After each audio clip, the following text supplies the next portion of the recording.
ahora es entonces, dentro de este pago, de este método de cancelación de obligaciones por antonomasia, es la legitimación activa, ¿sí? Como les dijo Juli, el pago es un acto jurídico, ¿sí? Por lo menos actualmente en nuestro derecho. Eso implica que tiene determinados elementos. ¿Sí? Ustedes ya saben, a esta altura ya han estudiado en parte general lo que es el concepto de acto jurídico y la diferencia, por supuesto, que tiene con otros institutos como el hecho jurídico o incluso el recientemente incorporado en nuestro Código Civil y Comercial, mero acto lícito, ¿no es cierto? Son tres categorías distintas de hechos humanos a los cuales el ordenamiento jurídico mira y clasifica y les asigna diversas consecuencias. Todo esto es algún conocimiento que ya tenemos o que debemos repasar de parte general, ¿sí? El pago como acto jurídico tiene estos elementos, ¿sí? Como causa antecedente, ¿sí? Como causa antecedente, tiene la obligación, ¿sí? El pago se justifica, se apoya y se fundamenta en la obligación, de allí que hayamos estudiado instituciones como el pago de lo indebido, que, como dijimos en la clase, está mal llamado pago, si se quiere, porque al no haber una obligación preexistente que lo justifique, prácticamente no podemos hablar de pago, sino de una especie de desplazamiento patrimonial. También tiene sujetos, de eso nos vamos a ocupar ahora, sujeto activo y sujeto pasivo. El pago tiene un objeto que obviamente va a recaer sobre la prestación, y también el pago tiene una causa fin como elemento esencial, ¿sí? Sabemos que los actos jurídicos tienen dentro de sus elementos esenciales a la causa fin, al fin inmediato. En este caso, esa causa fin justamente es la de extinguir una obligación, es el famoso animus solvendi. Por eso cualquier hecho que desde afuera pueda aparentar un pago, si yo quiero saber si es un pago o no, me tengo que adentrar en la voluntariedad, justamente por eso acto jurídico y no hecho jurídico, porque depende de la voluntariedad de las partes que participen o que nos lleven adelante. Entonces tengo que inmiscuirme en esa voluntariedad para ver si efectivamente se trata de un pago o si se trata de alguna otra cosa, ¿sí? La mera adecuación externa de yo ver a una persona X entregando algo a una persona Y no me habla necesariamente de un pago, ¿sí? Puede ser cualquier tipo de desplazamiento, un comodato, una donación o cualquier otro tipo de desplazamiento. Lo que sí tengo que saber yo para saber si es un pago, en tanto acto jurídico, es si ese desplazamiento se apoya en una obligación, tiene esa causa, ¿sí? Involucra a estos dos sujetos, tiene este objeto, pero además, y esencial y fundamental, si tiene esta causa fin inmediata, esta causa fin abstracta, ¿sí? Genérica, no estoy hablando de causa motivo, que es la que justifica justamente al acto jurídico y es la que es un elemento esencial del acto jurídico. Y reside, por supuesto, en la voluntariedad. Voluntariedad que obviamente se apoya en una manifestación de voluntad con previa existencia de discernimiento, intención y libertad como conceptos que ustedes ya estudiaron y ya conocen, ¿sí? Ahora bien, cuando hablamos de los sujetos del pago, acá tenemos que hacer la primera aclaración. Nosotros a esta altura ya sabemos que la obligación tiene dos sujetos, el sujeto activo y el sujeto pasivo, ¿no es cierto? Ya venimos hablando hace rato de esto. Cada vez que decimos en obligaciones o en la obligación, su sujeto activo, estamos hablando de este acreedor, de esta persona que tiene en su patrimonio este derecho de crédito, y que lo llamamos sujeto activo también en todo lo que es acciones o medios que le da el derecho para proteger ese crédito. Es el sujeto activo legitimado para reclamar el cumplimiento, es decir, para demandar al deudor y obtener el cumplimiento forzoso, ¿sí? Mediante un juez. Como sujeto pasivo de la obligación, ya sabemos, tenemos al deudor, deudora, deudoras, ¿sí? De este polo pasivo de esta obligación, que son aquellas personas en cuyo patrimonio impacta el débito, ¿sí? Que deben, justamente tienen una deuda, y que también son legitimados pasivos en el caso de que el acreedor desee iniciar acciones para obtener un cumplimiento forzoso, ¿sí? Esto es en el marco de la obligación en general y es de toda lógica.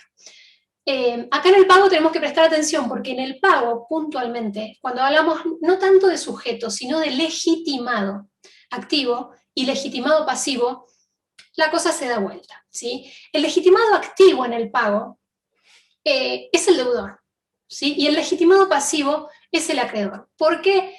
Porque justamente el deudor es quien en el ámbito del pago adquiere este protagonismo, ¿no es cierto? Tiene que llevar adelante esta acción, tiene que llevar adelante este hecho humano dotado de voluntariedad y de animus solvendi para que justamente podamos hablar de pago.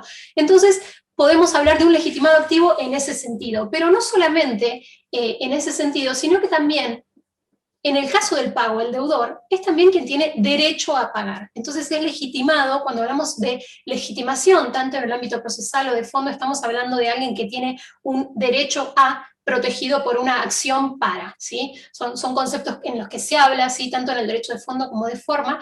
Nosotros acá estamos obviamente en el ámbito del derecho de fondo, pero vamos a hablar de sujeto legitimado activo en el pago a este deudor. Desde ya les adelanto que no es el único, ¿sí? Es, por supuesto, el primer sujeto legitimado, activo en quien pensamos, ¿sí? Pero no es el único, vamos a ver más adelante por qué. Y como legitimado pasivo en el pago mencionamos al acreedor, porque su protagonismo, su actividad en lo que es el ámbito específico del pago, se ve un tanto limitada en recibir el pago, si el pago recae sobre él, por eso es un legitimado pasivo, más allá de, obviamente, todo esto que siempre hablamos, ¿no es cierto?, de todos estos deberes concomitantes, de todo este deber de cooperación y buena fe que tienen ambas partes, ¿sí? Pero en términos generales, cuando hablamos de un legitimado activo, de un protagonista en el pago, estamos mirando más que nada al deudor. Ahí va.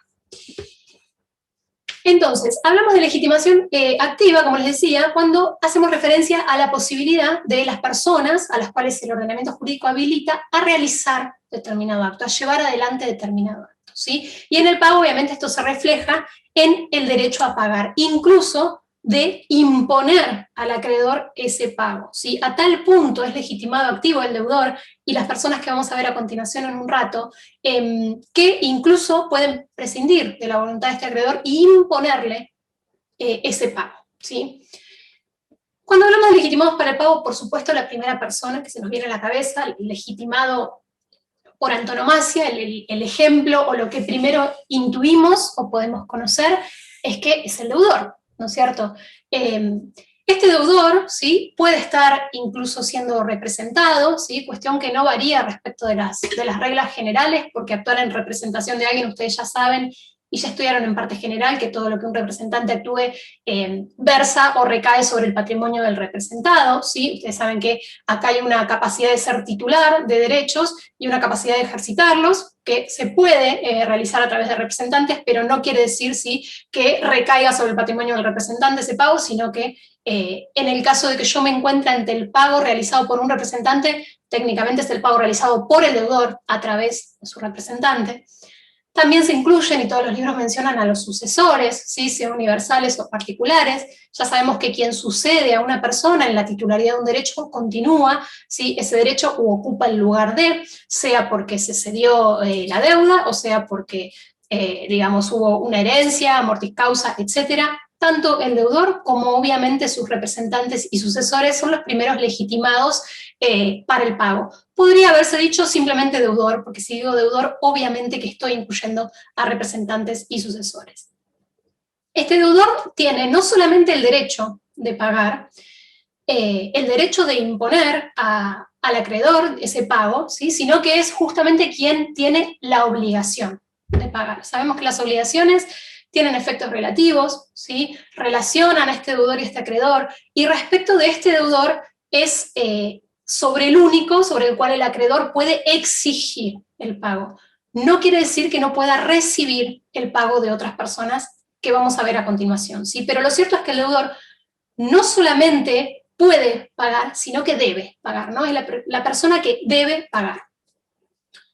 Puede suceder que en este polo pasivo de la obligación nos encontremos con más de una persona, ¿sí? Esto lo vamos a estudiar más adelante, pero ustedes ya saben que existen determinados tipos de obligaciones en los cuales hay varios deudores o deudoras en el polo pasivo, sean solidarias, sean simplemente mancomunadas, sean concurrentes, etcétera.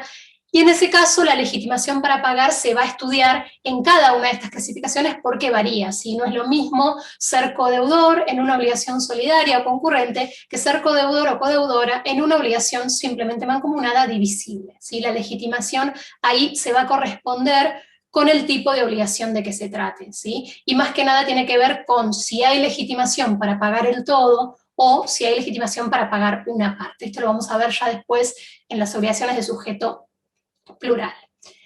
Como es un acto jurídico, justamente, y no solamente es un acto jurídico, sino que es un acto, la mayoría de la doctrina dice, de disposición, me va a requerir capacidad. ¿Capacidad quién? En la persona que lo lleva adelante. En el caso de que exista un incapaz, por supuesto que tiene derecho a pagar, pero lo va a tener que ejercer, como decíamos antes, a través de sus representantes, ¿sí? Entonces, el pago como acto jurídico, es decir, un hecho humano voluntario, y ahí está la clave de la palabra, voluntario, y la voluntad presupone discernimiento, intención y libertad, bueno, lícito y que tiene por fin inmediato crear, modificar, extinguir relaciones jurídicas. Bueno, justamente acá nos está hablando de que cualquier persona que pague, sea el deudor o sea un tercero, va a tener que tener capacidad, ¿sí? También para que el deudor pueda pagar esta obligación se requiere que el crédito esté expedito, ¿sí?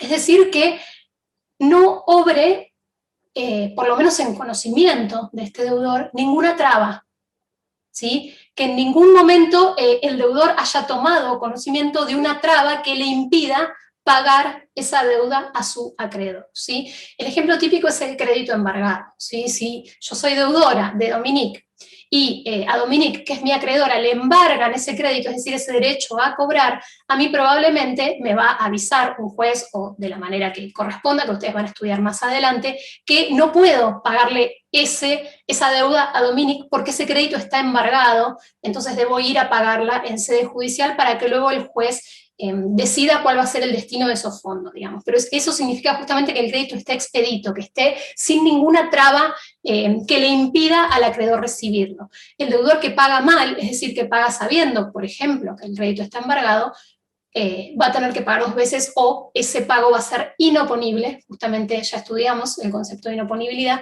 al acreedor embargante.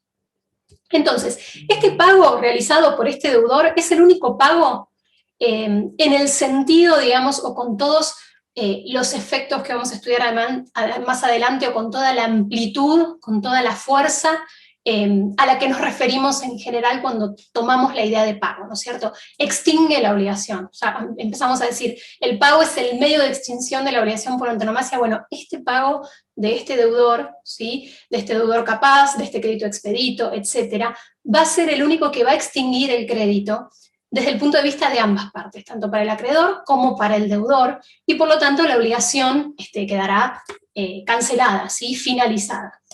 Pero vamos a ver que existen otras personas que también pueden pagar y que tenemos que hablar de estas personas. ¿Por qué? Porque a veces los efectos respecto de que paguen estas personas son distintos, ¿sí? No tienen tanta amplitud como en el caso que nos imaginamos este pago del deudor que extingue y que se terminó la relación jurídica obligacional, que no puede, por supuesto, un pago válido volver atrás, ¿sí? De ninguna manera se incorpora al patrimonio del acreedor y no hay manera de hacerlo volver atrás sin, obviamente, vulnerar derechos constitucionales como el de propiedad, etc. Entonces, existen también terceros que pueden pagar una deuda que no es suya, ¿sí? Obviamente, si hablamos de que las obligaciones tienen 2 sujetos, que tienen efectos relativos y que vinculan a 2 sujetos, vamos a llamar tercero a toda persona, digamos, que no sea uno de estos sujetos, ¿no es cierto? Que sea tercero respecto de esta obligación. Estos terceros pueden ser interesados en ese pago o no interesados en ese pago, ¿sí?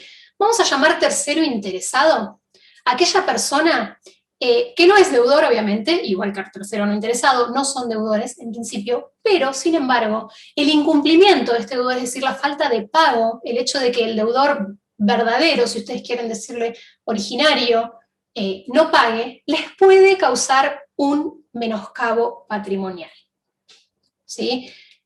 Repito, les puede causar un menoscabo patrimonial. No estoy hablando de un menoscabo moral, ni de una idea así, sino en concreto llamamos tercero interesado a aquella persona que puede sufrir un perjuicio, un menoscabo, un detrimento, alguna consecuencia negativa en su propio patrimonio, en el suyo como tercero, si es que el deudor de esa obligación no la paga. Entonces, obviamente, de allí se deriva el nombre que le ponemos. Nosotros un tercero interesado, está interesado en que esa obligación se pague, porque justamente si no se paga va a tener que sufrir alguna consecuencia, ¿sí? Ahora en adelante vamos a ver ejemplos y a ustedes les va a quedar más claro. Y llamamos a terceros no interesados, justamente estas otras personas que no van a sufrir ningún perjuicio o detrimento o menoscabo patrimonial por la ausencia de pago, ¿sí? Pero sin embargo pueden desear o presentarse a pagar esta obligación, ¿sí? Estos terceros interesados gozan del ius solvendi, ¿sí? Es decir, tienen derecho a pagar. Tienen derecho a pagar a tal punto que el acreedor no se puede rehusar a recibirles el pago, ¿sí? Y también a tal punto que actualmente en nuestra regulación pueden pagar aún con oposición conjunta, tanto del deudor y del acreedor, ¿sí? Y pueden también consignar el pago. Por esto que les decía Juli, anoten que vamos a ver el pago por consignación, pero es justamente un medio para imponer el pago, para poder pagar cuando yo no tengo la cooperación del acreedor o cuando yo no sé quién es el acreedor, no sé a quién pagarle, no sé cómo pagarle, bueno, consigno lo que debo para poder liberarme, ¿sí? Muy a grandes rasgos es una institución que vamos a ver la bolilla que viene, ¿sí? Entonces, estos terceros interesados, les vuelvo a repetir, se presentan, pueden pagar, el acreedor no puede rehusar el pago, incluso acreedor y deudor conjuntamente se pueden oponer y tiene igual ius solvendi, tiene derecho a pagar este tercero interesado. ¿Por qué? Porque se estima que al sufrir un detrimento patrimonial, ¿sí? Esta oposición, sea del acreedor, sea del deudor, o sea conjunta, sería abusiva, en decirle no pagues, sabiendo que puede obtener algún perjuicio patrimonial en su propio patrimonio, reitero, dada la ausencia de pago de esta obligación. Entonces, este tercero interesado tiene un ius solvendi amplio, pero no tiene su pago los mismos efectos, vamos a ver, que los realizados por el deudor. Pero en cuanto al ius solvendi, es de las mismas características que las del deudor. En el caso del tercero que no está interesado, es decir, que no tiene un detrimento en su patrimonio por la falta de pago de esta obligación, se dice, o la doctrina, digamos, expone, que tiene ius solvendi, tiene derecho a pagar, pero que en cierto punto está disminuido. ¿Por qué? Porque no siempre va a poder imponer su pago, ¿sí? En el único caso en el que no va a poder imponer su pago es en el caso de oposición conjunta, tanto de deudor como de acreedor, ¿sí? Con lo cual, la oposición del solo acreedor no le resta ius solvendi, o del solo deudor no le resta ius solvendi, pero sí, en el caso de oposición conjunta, se entiende que no goza de este ius solvendi, o por lo menos la mayoría de la doctrina así lo entendía, tanto en Vélez como ahora que se dice específicamente en el código, ¿sí? ¿Esto por qué? Bueno, justamente, como yo les decía, si ante el tercero interesado la oposición conjunta de deudor y acreedor resulta abusiva porque se sabe que es una persona que va a sufrir un detrimento o un perjuicio patrimonial, si no se paga, en el caso del tercero no interesado que no puede invocar ningún perjuicio, bueno, sería al revés, sería un abuso de él pretender pagar algo que no le lleva ningún perjuicio y que además tiene oposición conjunta, tanto de deudor y acreedor, que en su relación y en su obligación, que sabemos que es relativa y los vincula a ellos, le dicen, vos acá no quiero que pagues, ¿sí? Porque esto de los terceros, siempre que lo empezamos a ver, hace un poco de ruido, ¿no es cierto? ¿Qué tiene que venir a hacer un tercero en esta obligación que es de estas dos partes, ¿sí? Esto siempre, las primeras clases o el primer acercamiento al tema nos hace tener como al principio cierto rechazo, ¿no es cierto? ¿No? Pará, estamos hablando de que la obligación relaciona a dos personas, de que tiene efectos relativos, de que los derechos personales tienen estos efectos y que vinculan a dos partes. ¿Qué vienen a hacer los terceros acá? Bueno, acá es donde especificamos, justamente, hay terceros interesados y no interesados, ¿sí? Entonces, en el caso de los terceros no interesados, ahí sí se respeta esta oposición conjunta de deudor y acreedor. Ejemplos de terceros interesados, para que nosotros podamos ver en casos concretos qué sería un tercero interesado y qué perjuicio en concreto puede tener de la falta de pago de esta obligación. Si un poseedor, estoy diciendo poseedor, no estoy diciendo titular de dominio, sino simplemente un poseedor, una persona que ejerce la posesión sobre un inmueble hipotecado, ¿sí? Puede tener interés, de hecho lo tiene, en pagar la deuda por la cual ese inmueble está hipotecado, porque si esa deuda no se paga, ese inmueble se remata, y como él es el poseedor, él también se queda sin ese inmueble, ¿sí? Por ejemplo, un adquirente o subadquirente de un bien que fue donado con cargo, ¿sí? A le dona a B un bien, es una donación a título gratuito, obviamente, con cargo, y B se lo dona a C, pero si B no cumple con el cargo, esta donación vuelve atrás, ¿sí? Entonces este adquirente, que es C, tiene un interés en que ese cargo se cumpla, ¿sí? Y puede presentarse justamente a cumplir ese cargo porque es un tercero no interesado, que tiene un perjuicio en su patrimonio, que es el de perder ese bien si el cargo no se cumple. Se nombra también a los condóminos respecto de las deudas de determinados bienes, a los coposeedores, ¿sí? A los socios y socias en las sociedades. también se nombra, y el ejemplo es bastante gráfico, a otros acreedores del mismo deudor. ¿Sí? Si yo soy un acreedor simplemente quirografario, le puedo pagar el crédito, ¿sí?, a otro acreedor que me es preferente o que va a cobrar antes que yo, para justamente después poder cobrar yo. Puedo desinteresar a un acreedor que sé que si mi deudor va a quiebra va a cobrar antes, entonces pagarle para ya, digamos, sacarlo, si se quiere, de la cancha, ¿sí?, y luego poder ir yo, en el caso de que el deudor sea insolvente, a cobrar sin que tenga nadie preferente arriba mío, ¿sí? Esto lo vamos a ver cuando veamos bien los privilegios, etc. Y respecto de los fiadores, no hay acuerdo en la doctrina sobre si son terceros o si son verdaderos deudores, ¿sí? Para la mayoría de la doctrina, un fiador no es un tercero interesado, sino que es directamente un codeudor.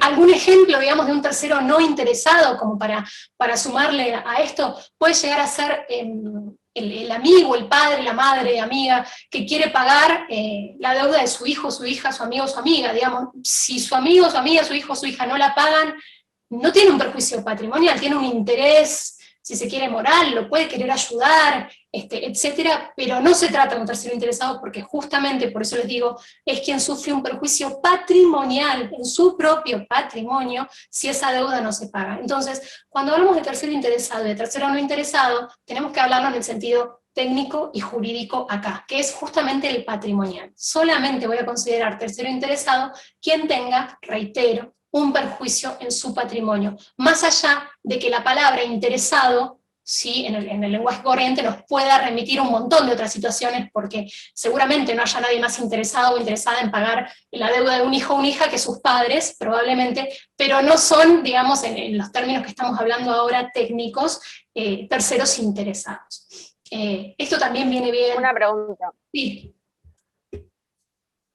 Puede ser como ejemplo que uno tiene más cercano, en el caso de una persona que haya salido con alguna propiedad de garante en un alquiler, en una locación, y que esa persona no pague el alquiler, entonces decida quien salió de garante hacerse cargo de la deuda. Y mira, en general, en los contratos de locación, a los garantes los van a poner como codeudores, ¿sí? Codeudoras porque obviamente los redacta el martillero, martillera, la inmobiliaria, etcétera, así que va a ser muchísimo más que un tercero, ese garante va a ser un codeudor solidario, en general, en estos contratos preestablecidos. Pero pasa lo mismo con el fiador, ¿sí? Se discute y habrá que ver en qué términos se constituyó esa fianza o esa garantía, pero por supuesto que si yo otorgué garantía, por ejemplo, real sobre un inmueble mío, también puedo ser una tercera interesada, si es que no soy codeudora. ¿Sí? Eso hay que ver en cada caso. Cuando soy codeudora ya nos vamos al legitimado número 1, que es el deudor o codeudores, ¿sí? Ya no soy considerada tercera. Con lo cual, ¿cuál va a ser la diferencia? Que a mí se me puede exigir el pago. Al tercero no se le puede exigir el pago, él paga si quiere, impone su pago si quiere, si así lo desea, y el acreedor no lo puede usar. Ahora, si sos deudor o deudora, no solamente tenés derecho a pagar, como tienen los terceros, sino, vuelvo a repetir, como dije en el inciso 1, tenés la obligación de pagar, y fíjense qué gran diferencia, ¿no es cierto? Esto es lo que comúnmente va a suceder, ustedes van a ver si alguno de ustedes tiene a mano un contrato de locación de sus domicilios, etcétera, que es lo que suelen poner las inmobiliarias, ¿sí? Como codeudores. Más fácil para ellos para cobrar y más legítimos pasivos para demanda. Bien, entonces vuelvo a repetir esto que les decía. Cuando estamos hablando en este ámbito del derecho, de los derechos personales y de los derechos patrimoniales, y en este caso que nos ocupa el derecho privado, derecho de las obligaciones, tenemos que ser técnicos con el lenguaje. ¿Sí? Si yo hablo de un tercero interesado o no interesado, no me tengo que remitir a lo que normalmente sería, en el lenguaje vulgar, alguien que esté interesado, ¿sí? No me tengo que confundir y tengo que ir a ver de qué se trata acá el término y cuándo hablamos de tercero interesado o no interesado, ¿sí? Porque si ustedes, por ejemplo, como veníamos hablando en un trabajo práctico, me ponen que el padre es un tercero interesado en pagar la deuda de su hijo, la afirmación es incorrecta, ¿sí? Desde el punto de vista del lenguaje que nosotros estamos hablando acá, que siempre, les insisto, no dan lo mismo las palabras, no da lo mismo una palabra por otra, a veces sí y a veces no, ¿sí? Acá somos técnicos y el tercero interesado y no interesado justamente es esta la diferencia. Ahora bien, ¿cuáles son los efectos entonces de este pago por tercero? Sabemos que el pago realizado por el deudor tiene todos los efectos que vamos a estudiar en la orilla que sigue, pero principalmente extingue la obligación. ¿sí? Tanto para el acreedor como para el deudor. La obligación se extinguió, desapareció, no tienen nada más que reclamarse mutuamente, lo que recibió el acreedor se incorpora en su patrimonio y es protegido por su derecho de propiedad, y esa liberación del deudor también es su derecho de propiedad, ¿sí? Entonces esto queda inamovible. Ahora bien, el pago por tercero resulta que no extingue el crédito, ¿sí? Es decir, no extingue la obligación. ¿Qué es lo que va a pasar con este pago? O la extingue, pero de manera relativa. Fíjense que acá tenemos que empezar a mirar las cosas desde mínimo dos puntos de vista, que son el deudor y el acreedor, que son los sujetos de esta obligación, ¿sí? Desde el punto de vista del acreedor, sí, satisface su interés, recibió el pago, se desinteresó, ¿sí? Se terminó para él, se fue a su casa, recibió ese pago. Pero desde el punto de vista del deudor, el deudor no queda liberado. Entonces, este pago por tercero, vuelvo a repetir, no extingue desde los dos puntos de vista del crédito, sino, si se quiere, lo extingue desde el punto de vista del acreedor, pero no desde el punto de vista del deudor, que no queda liberado. Fíjense que si quedara liberado estaríamos admitiendo la posibilidad de un enriquecimiento sin causa. Vino una persona, pagó una deuda que no era suya y listo, y la persona que tenía esa deuda nunca la va a pagar, se enriqueció a costa de otro y sin que exista una causa que la justifique. Lo que sucede acá es que justamente ese deudor va a tener que pagar, pero le va a tener que pagar ¿a quién? Bueno, al tercero que pagó, sino ya a su acreedor, que está desinteresado y que no puede recibir dos veces el mismo pago, porque también ahí habría un enriquecimiento sin causa, sino que va a tener que pagar, ya vamos a ver en un rato de qué manera, a ese tercero que pagó una deuda que no le era propia, ¿sí? Este pago por tercero tampoco tiene, no conlleva o no siempre los que llamamos efectos secundarios del pago, ¿sí? Ya lo vamos a ver, reconocimiento, confirmación y consolidación, son los tres efectos secundarios del pago, no los conlleva, o no en todos los casos, este pago por tercero, y obviamente en el caso que este tercero cancele la obligación antes de que venza el plazo, no está habilitado, por supuesto, a reclamarle al verdadero deudor antes de que se cumpla este plazo, porque el plazo justamente está en beneficio de ambas partes y en este caso el deudor no puede verse obligado por la intervención de un tercero a pagar antes del plazo del que él disponía y gozaba, ¿no es cierto? Entonces, todo esto nos lleva a preguntarnos cuál es la naturaleza de este pago por tercero. Si nosotros decimos pago por tercero y está bien, es un acuerdo terminológico en realidad, pero alguna doctrina lo critica porque no sé si es tanto un pago. ¿Sí? ¿Qué pasa? Acá sabemos que el pago, o por lo menos en este primer acercamiento que estamos haciendo de la noción, extingue la obligación y libera al deudor, ¿sí? En este caso no, ¿sí? No extingue la obligación ni libera al deudor, porque el deudor continúa obligado, pero frente a un acreedor distinto, que ¿quién es este tercero que pagó esa deuda? Entonces, alguna doctrina critica que acá se usa el término pago y dice, lo que acá sucede más que un pago es una transmisión del crédito. ¿Sí? El crédito del acreedor originario se transmite hacia el patrimonio del tercero que pagó, que es el nuevo acreedor, respecto al mismo deudor, ¿sí? Que en definitiva tiene que pagar, tarde o temprano tiene que pagar la deuda que tenían, porque si no, vuelvo a repetir, estamos ante un enriquecimiento sin causa, ¿sí? Más allá de las cuestiones terminológicas se habla de pago por tercero, ¿sí? Entonces, una vez que este tercero pagó, como yo les dije, respecto del acreedor, se fue a su casa, cobró, ¿sí? Pero respecto del deudor, la cosa sigue.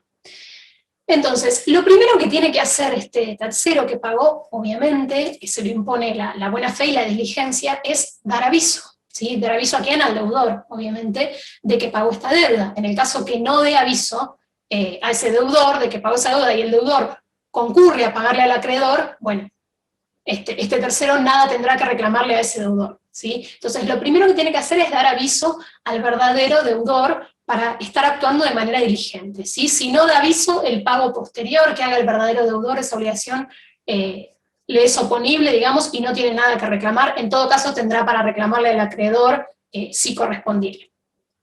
Pero además tiene, como decíamos, una acción contra el verdadero deudor. ¿Para qué? Para obtener justamente este restablecimiento del equilibrio, ¿no es cierto? Pagó una deuda que no era suya, su patrimonio se disminuyó, ¿sí? Y tiene que volver a estar el equilibrio, porque cada desplazamiento patrimonial, desde el punto de vista jurídico, tiene que tener una causa, ¿sí? Si no, ya a esta altura sabemos todo lo que son los pagos sin causa y los desplazamientos como el enriquecimiento sin causa.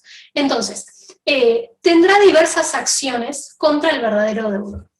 Estas acciones para recuperar lo que pagó, o para, más que recuperar lo que pagó, restablecer este equilibrio, es decir, para que ese deudor no se vea beneficiado sin causa, justamente porque hubo una tercera persona que pagó su deuda, ¿sí? Y que incurrió en un gasto por una deuda que no era propia, bueno, será sujeto pasivo de diferentes acciones. Estas acciones se van a dividir, como ven en pantalla, en 4. En realidad en 3, y una cuarta subsidiaria o que completa todas las deudas. Si el tercero pagó con consentimiento o con conocimiento del deudor, es decir, el deudor conocía que había un tercero que iba a ir a pagar su deuda, acá se entiende que hay un mandato, ¿sí? Porque ya sabemos que el mandato puede ser expreso o tácito, ¿sí? Y además, obviamente, puede ser verbal, escrito, lo que sea, ¿sí? Cuando ese tercero concurre a pagar y el deudor conoce que ese tercero va a pagar y en efecto paga esa obligación suya, bueno, evidentemente acá hay un mandato.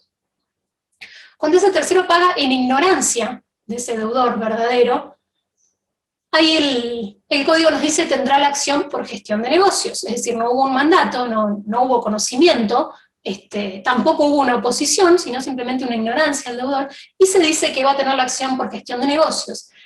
Acción, entre paréntesis, o situación que se parece más a la de un empleo útil, ¿sí? Porque es un gasto en concreto, hecho en nombre de otra persona. Lo cierto es que el código nos dice que tiene la acción por gestión de negocios. Y si pagó en contra de la voluntad del deudor, sabemos que hay terceros, que de hecho los terceros pueden pagar contra la voluntad del deudor, ese tercero tendrá contra el deudor una acción por enriquecimiento sin causa.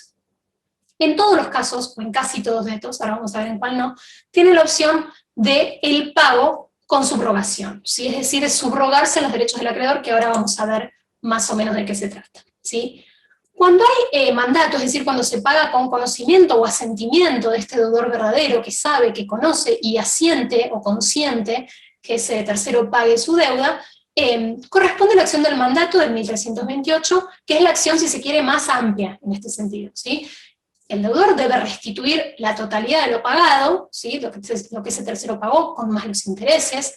Además le debe compensar todos los gastos que ese mandatario tuvo para poder realizar ese pago, por ejemplo, si se tuvo que trasladar a algún lugar para poder realizar el pago en el domicilio que correspondía, etc. Obviamente que si de este mandato o en la ejecución de este mandato surge algún daño, obviamente no imputable al mandatario, lo tendrá que resarcir también, este deudor que es mandante o es considerado mandante. Y además le tendrá que abonar una retribución si es que así fue convenido. Sabemos que el mandato es un contrato, se puede incorporar una retribución. Pero no solo eso, sino que la doctrina acá también nos dice, en el caso donde hay mandato, es decir, cuando ese tercero concurre a pagar con conocimiento o asentimiento de ese deudor, ese tercero se está comportando como un representante del deudor, y es lo mismo que haya pagado el verdadero deudor, con lo cual los efectos secundarios del pago, ¿sí?, se considera que se producen. La clase que viene vamos a ver cuáles son los efectos secundarios del pago. Ustedes anótense esto, ¿sí? Reconocimiento, confirmación y consolidación se considera como ese tercero concurrió en representación como mandatario del mandante que fuese deudor, se considera que es lo mismo que el pago por el deudor, respecto de los efectos, ¿sí? Y la acción que deriva en esta relación deudor y tercero, o mandante y mandatario, justamente tiene que ver con toda esta regulación que deriva del contrato de mandato, ¿sí? Cuestión no menos importante, los efectos secundarios del pago no son para nada poco importantes, ¿sí? Como un ejemplo corto, y ahora seguimos, si ese tercero, por ejemplo, paga una deuda prescripta, pero lo hace con conocimiento del deudor, eso ya es irrepetible. Ahora, vamos a ver que en los demás casos esto no se da, ¿sí? Por lo tanto, es una cuestión importante. Si ese tercero paga con ignorancia del verdadero deudor, es decir, ese deudor no sabe ni dio su consentimiento, tampoco se opuso, simplemente lo ignoró, se debe a una acción que ustedes ya conocen a esta altura, y es la acción por gestión de negocios, ¿sí? Vuelvo a repetir, se parece más a un empleo útil, pero el código nos dice la acción por gestión de negocios del 1785. Ese tercero va a tener derecho a que se le restituya lo que pagó, ¿no es cierto? Pero solamente si la gestión fue conducida útilmente. Es decir, si ese pago que él hizo redundó en beneficio del deudor. De allí que si, por ejemplo, hubiera pagado una deuda que estaba prescripta, entonces ahí no tendrá nada que reclamar al deudor, ¿sí? Por eso fíjense ustedes qué importante ir viendo, ir diferenciando, ir teniendo todas las nociones muy claras y muy concisas, ¿sí? Porque no da igual. Entonces, si yo voy a decir que en la gestión de negocios se debe la restitución de lo desembolsado, pero solamente si la gestión fue conducida útilmente, entonces, en el caso de que este deudor haya pagado una obligación susceptible de alguna nulidad o prescripta, etcétera, no hay utilidad ahí, imagínense, para el deudor verdadero, con lo cual no hay restitución. Fíjense qué importante. Entonces, si la gestión fue conducida útilmente, bueno, tendrá derecho a la restitución, al reembolso de los gastos necesarios y útiles con más sus intereses, por supuesto la indemnización si sufre algún daño por una causal ajena a su responsabilidad, y por supuesto que si se trata, como les explicaba Juli en la clase pasada, de una actividad profesional o si deviene impuesto por la equidad, se le deberá una remuneración. Pero fíjense que la gestión de negocios nos limita desde el momento 1, ¿sí?, a que hay acción, no hay restitución solamente si la gestión fue conducida útilmente, es decir, si redundó en beneficio del gestionado. Y en el caso de que este tercero concurra a pagar con oposición del deudor, ¿sí?, sabemos que puede de todas maneras pagar, tendrá una acción por enriquecimiento sin causa, ¿sí? Esta acción es la famosa actio in reverso, en la cual obviamente el deudor va a quedar obligado con este tercero, pero solo en la medida de su beneficio, ¿sí? Esta es una acción, ya sabemos, residual, ¿sí?, que se da para cuando no hay otra acción y que procede siempre por el monto menor, ¿sí?, con lo cual es la acción, si se quiere, de menos alcance, porque justamente se pagó con oposición de ese deudor, ¿sí? Procede siempre por el monto menor entre lo desembolsado y entre el empobrecimiento y el enriquecimiento, entonces será cuestión de prueba acá. Esta acción, les vuelvo a repetir, es subsidiaria, se da cuando no hay ninguna otra, porque es una acción que procede por muy poco, es una acción muy limitada. También, como yo les decía, en todos los casos, ¿sí?, o en casi todos, hay una opción, si se quiere, subsidiariamente o optativamente, todo esto es muy discutido por la doctrina, de subrogarse en los derechos de ese acreedor, ¿sí?, de elegir recuperar esto que el tercero pagó, pero elegir recuperarlo no por la acción de mandato, gestión de negocios con enriquecimiento sin causa si correspondiere, sino por la acción que surge del pago con subrogación, del pago de quien paga una deuda ajena y se subroga o se pone en el lugar de los derechos del acreedor, ¿sí? Este instituto del pago con subrogación transmite a ese tercero que paga una deuda ajena todos los derechos y acciones, ¿sí? Subrogar significa ponerse en el lugar de. Entonces este tercero puede ejercer una acción autónoma derivada de un mandato, de una gestión o de un enriquecimiento sin causa, o puede elegir ponerse en el lugar de ese acreedor primigenio y ejercer la acción que correspondía originariamente a esa obligación, ¿sí? Cuestión que no da igual tampoco. ¿Sí? No es lo mismo una acción de mandato que cualquier otra acción por cumplimiento de contrato o cualquier tipo de acción que podía acompañar esa deuda originaria, ¿sí? El pago con subrogación tiene en la clase subida, de todas maneras lo vamos a ver un poquito más adelante, si alguno quiere adelantar, la clase está subida en el canal. Y obviamente los límites que tiene esta acción son que el subrogado puede ejercer el derecho, por supuesto, hasta el valor de lo que pagó, sino nuevamente hay enriquecimiento sin causa. En el caso de un codeudor plural, es decir, con otros codeudores, solamente les puede reclamar a los demás la parte de ellos, de cada uno, ¿sí? Y en el caso del tercero, no interesado, que paga con oposición, no se le da la opción de subrogarse en los derechos del acreedor. Un ejemplo puntual para que vean ustedes en qué me puede servir o no, y yo tendré que ver en cada caso qué es lo que me conviene. Supongamos que yo pagué con ignorancia al deudor. Si tengo la acción que deriva de la gestión de negocios, que es una acción autónoma, justamente deriva de esa institución de la gestión de negocios, pero el crédito originario que yo pagué estaba, por ejemplo, garantizado con una hipoteca, con una prenda, o tenía un privilegio, etc.